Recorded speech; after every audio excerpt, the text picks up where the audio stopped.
अस्सलामु अलैकुम रहमतुल्लाहि व बरकातुहू। तू घटाए से किसी के घटा है न घटे, जब बड़ा है तुझे अल्लाह ताला तेरा। ये मुफ्ती सलमान अजहरी साहब के खिलाफ एक प्रोटेस्ट हुआ है। कहाँ पर? नडियाद के अंदर हिंदू सेना ने एक प्रोटेस्ट किया जिसमें मुफ्ती सलमान अजहरी साहब का पुतला बनाया और पुतला बनाने के बाद उसके ऊपर फोटो लगाए, फोटो के ऊपर चप्पलें मारी, चप्पलें मारने के बाद उस पुतले को उन्होंने आग के हवाले कर दिया, यानी कि उस पुतले को दहन कर दिया। मुफ्ती सलमान अजहरी साहब का पुतला बनाकर एक मांग की गई, वो ये कि मुफ्ती सलमान को फांसी की सजा दी जाए। इससे नीचे में इनके बाटों में वजन नहीं रह रहा है। कह रहे हैं कि मुफ्ती सलमान को फांसी की सजा दी जाए। मुफ्ती सलमान अजहरी साहब का गुनाह क्या था? ये आज हमारी खामोशी है। डॉक्टर इकबाल ने सही कहा था ना कि न समझोगे तो मिट जाओगे हिंदी मुसलमानों, तुम्हारी दास्तां तक भी न होगी दास्तानों में। मुफ्ती सलमान अजहरी साहब का गुनाह क्या? गुनाह क्या था? एक शेर था जो मुफ्ती सलमान अजहरी साहब ने हर जलसे में, हर महफिल में पढ़ा था कि कुछ देर की खामोशी है फिर शोर आएगा, आज कुत्तों का वक्त है, हमारा दौर आएगा।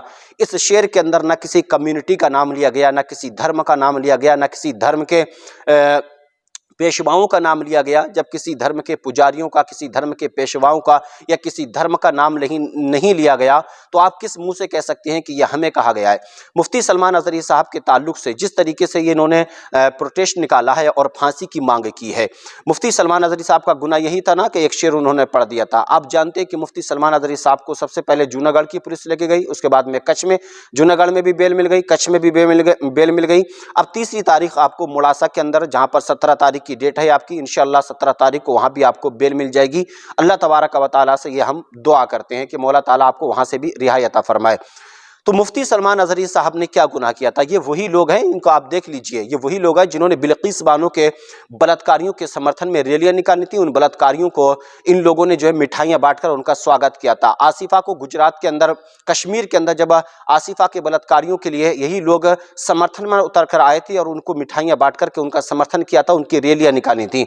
मुरादाबाद के अंदर आपने देखा होगा परसों जो हाल हुआ कि वहां पर बजरंग दल के कुछ कार्यकर्ताओं ने एक गाय काटी और गाय काटने के बाद में मुसलमान को फंसाने के लिए उसका नाम ले दिया। जब पुलिस ने तफ्तीश की, पता यह चला कि बजरंग दल के कुछ कार्यकर्ताओं ने खुद ही गाय काटी थी और मुसलमानों को फंसाने के लिए जब उन लोगों को पुलिस वालों ने उठा लिया तो उनके समर्थन में इन लोगों ने रैलियां निकाली। हिंदुस्तान के अंदर आतंकवाद का समर्थन करने वाले यही लोग हैं और जिनको मार दिया जाता है, जिनकी लीचिंग कर दी जाती है, उनका समर्थन करने वाले भी यही लोग हैं। मुसलमानों को ये अब एक नए तरीके से आजमाना चाहते हैं, लेकिन हमारे मुसलमान हैं, आप देख रहे हैं कि मुफ्ती सलमान अजहरी साहब के ऊपर जूनागढ़ में FIR हुई, उसके बाद में कच्छ में FIR हुई, वहां भी हो गई, उसके बाद में मोड़ासा के अंदर FIR हुई, वहां भी हो गई। अब आइए मुंबई के अंदर, कि मुंबई के अंदर भी मुफ्ती सलमान अजहरी साहब के ऊपर FIR हो गया है, यानी कि 4 जगह मुफ्ती सलमान अजहरी साहब के ऊपर FIR हो चुकी है और चारों जगह की पुलिस आपका इंतजार कर रही है। 2 जगह से आपको बेल मिल गई, तीसरी जगह का इंशाल्लाह वहां से भी बेल मिल जाएगी। लेकिन हमारे मुसलमान तब खामोश हो जाते हैं जब कोई अहले हुनूद नबी करीम सल्लल्लाहु अलैहि वसल्लम की शान में गुस्ताखियां करता है, तब हम अपनी जबानों पर ताले मार लेते हैं। इन लोगों का जब किसी कम्युनिटी का नाम भी नहीं लिया मुफ्ती सलमान अजहरी साहब ने, फिर भी इन लोगों को इतना बुरा लगा कि जैसे कि हमें कहा हो और हमारा नाम लेकर कहा हो, या हमारे किसी आचार्य का नाम लेकर कहा हो, या क्या हमारे किसी पेशवा का नाम लेकर कहा हो। जब मुफ्ती सलमान अजहरी साहब ने किसी का नाम लेकर नहीं कहा, फिर भी उनको पर FIR कराकर उनको जेल में डलवा दिया गया। यहाँ तो खुले मंच से मुसलमानों को धमकियां दी जाती हैं, उसके बाद में फिर उनका समर्थन किया जाता है, उनका सपोर्ट किया जाता है और उनको हीरो बना करके सामने पेश कर दिया जाता है। मुफ्ती सलमान अजहरी साहब को जिस तरीके से एक षड्यंत्र के तौर पर उनको फंसाने की कोशिश की जा रही है, ये मुसलमानों को भूलना नहीं चाहिए। आज मुसलमान बिल्कुल खामोश होकर के बैठे हैं। मुफ्ती सलमान अजहरी साहब को 2 से 3 दिन हमने याद किया, हमने जो है उनका पीछा किया कि मुफ्ती सलमान अजहरी साहब कहाँ जा रहे हैं, किस तरीके से उनके साथ में पुलिस सलूक कर रही है और क्या क्या उनकी अपडेट है, हम आपको देते रहे और मुसलमान उसकी अपडेट भी लेते रहे, चैनल के ऊपर व्यूज भी आते रहे, उसमें यह पता चलता रहा कि हाँ, लोग अभी भी मुफ्ती सलमान अजहरी साहब को और उनकी अपडेट, उनकी खैरियत लेना चाहते हैं। लेकिन अब कहीं दूर से लेकर दूर तक भी मुसलमान मुफ्ती सलमान अजहरी साहब के ताल्लुक से दिख ही नहीं रहे हैं। अगर दिखते तो भीलवाड़ा के अंदर एक प्रोटेस्ट हुआ, उसके बाद में कर्नाटका के शिमोगा के अंदर हुआ, जुमा के दिन अरसीकेरे के अंदर हुआ कर्नाटका के अंदर, और फिर परसों जो है गुजरात के एक शहर के अंदर प्रोटेस्ट हुआ था मुफ्ती सलमान अजहरी साहब को लेकर के। सिर्फ यही 2 से 4 जगह मुफ्ती सलमान अजहरी साहब के सपोर्ट में प्रोटेस्ट हुआ, लेकिन उसके बावजूद बरेली शरीफ में मौलाना तौकीर रजा साहब ने भी मुफ्ती सलमान अजहरी साहब का नाम लेकर के उनकी रिहाई की मांग की थी। उनका जो उन्होंने जेल भरो आंदोलन का एक बड़ा एहतजाज करना चाहा था, लेकिन वो नाकामयाब रहे उसमें कि पुलिस ने 144 सेक्शन डाल दिया। तो मुफ्ती सलमान अजहरी साहब के ताल्लुक से आज हम खामोश हो गए। यही दूसरे जो हैं अहले हुनूद जो हैं उनके ताल्लुक से अब सर चढ़कर के सामने मैदान में निकल कर आ रहे हैं और मुफ्ती सलमान अजहरी साहब को फंसाने के लिए कभी इस जगह से FIR, कभी उस जगह से FIR, कभी इस शहर में FIR, कभी उस शहर में FIR करके मुफ्ती सलमान अजहरी साहब को पूरी तरीके से ये अपने चुंगल में और कानून के जाल में फंसाने की कोशिश कर रहे हैं। जब हमारे पेशवाओं के ऊपर जब इस तरीके से भद्दी टिप्पणी की जाती है तो हम लोग खामोश हो जाते हैं, एक मेमोरेंडम दे देते हैं।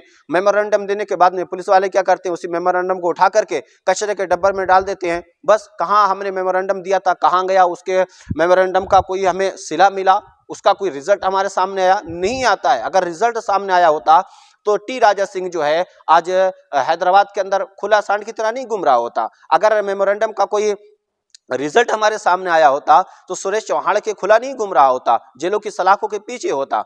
क्यों? क्योंकि हम सिर्फ मेमोरेंडम देना जानते हैं, FIR कराना नहीं जानते हैं। अगर FIR कराते, अपने सामने लिख करके FIR कराते, तब ये लोग जेलों के अंदर होते और इनकी जबानों के ऊपर ताले लग गए होते।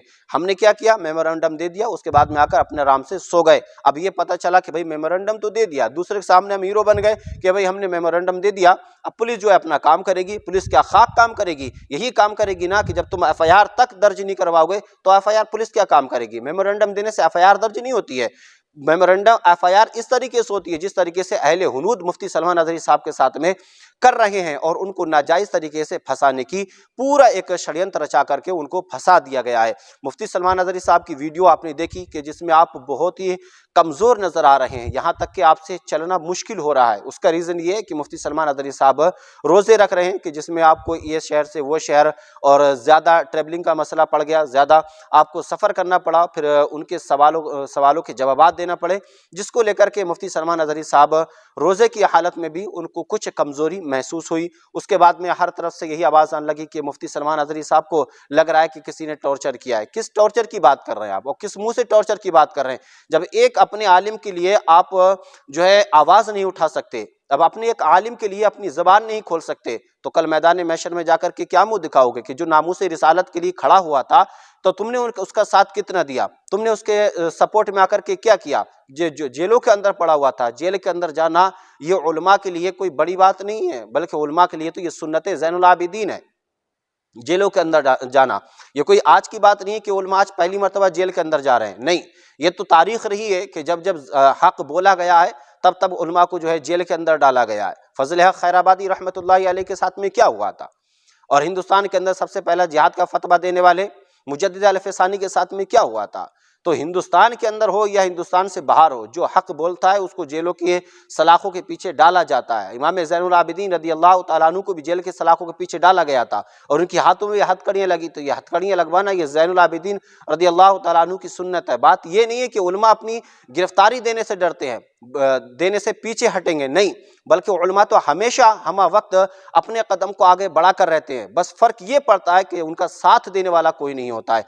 आज ट्विटर के ऊपर भी हमने देखा कि बहुत सारे उनके फॉलोवर्स थे, हमेशा जो है उनके रिलीज की मांग कर रहे थे कि मुफ्ती सलमान अजहरी साहब को रिलीज किया जाए। एक हैशटैग चल रहा था, वो हैशटैग कहाँ चला गया पता ही नहीं चला, दूर तक हमें भी नहीं दिख रहा है।